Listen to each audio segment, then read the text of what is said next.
नमस्कार साथीहरू, आज हामी अर्को भिडियो लिएर आएको छौँ। मलेसियाको राजधानी कुलालम्पुरमा घुम्नै पर्ने ठाउँहरू आज हामी तपाईहरुलाई देखाउन सलोमा लिङतिर जाँदैछौँ। हामी भिडियोलाई अन्तिमसम्म हेरेर साथ दिनु होला। यो KLCC वरपर घुम्न छुट्टै मजा आउँछ र यसको KLCC को अगाडिपट्टि पब्लिक ब्याङ्क रहेको छ भने पब्लिक ब्याङ्कको साइडमा सलोमा लिङ भन्ने मलेसियाको भाइरल पुल पनि यहाँ रहेको छ। म तपाईहरुलाई देखाउनतर्फ जाँदैछु।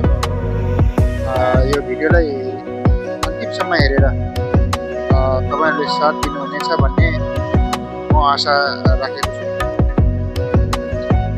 आज हामी साथीहरू मिलेर यहाँको रात्रि वातावरणको मजा लिन आएका छौँ। साथीहरूसँग घुम्दा यात्राको मजा नै अर्को हुन्छ।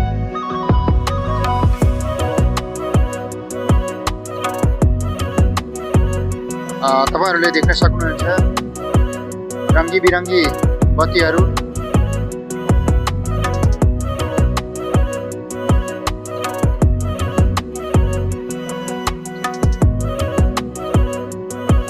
रातको समयमा रङ्गीन बत्तीले झिलिमिली बनेको यो पुल झन् आकर्षक देखिन्छ।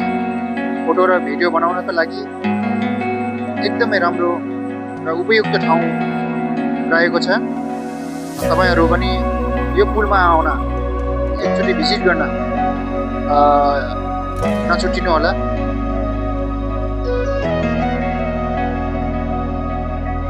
यो पुलमा रातिको समयमा भिड चाहिँ ज्यादै हुन्छ। यहाँको रमाइलो हेर्नको लागि र फोटो भिडियो बनाउनको लागि पनि यहाँ मानिसहरू आउने गर्छन्। कतिको रमाइलो यहाँ आएर कतिको रमाइलो भयो।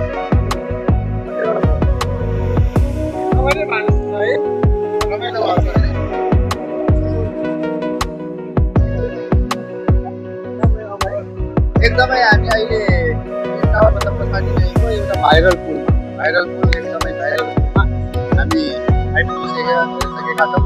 अहिले हाम्रो एकदमै साथी हाम्रो सोल्टी हुनुहुन्छ, सोल्टी म अनि पछाडि सबैजना हामी 4जना भएर हामी आज पुरै यता भाइरल पुलतिर आउँदै हो। यहाँको दृश्यहरू तपाईँहरूले एकदमै रमाइलो रङ्गी चङ्गी बत्तीहरूले सजिएको पछाडि ब्याकग्राउन्डमा देख्न सक्नुहुन्छ। हाम्रो अहिले सबैजना क्यामेरा एकदम भिडियो रेकर्ड गर्दै हुनुहुन्छ। हाम्रो एकदमै रमाइलो मनमोहक रमणीय वातावरण छ यो अवस्थामा। हामी अहिले रातिको लगभग मलेसियाको टाइम लगभग 10 बजीभन्दा बढी भइसकेको छ। यो बत्ती यसको चेन्ज हुँदै गर्छ है, यो 5-10 सेकेन्डमा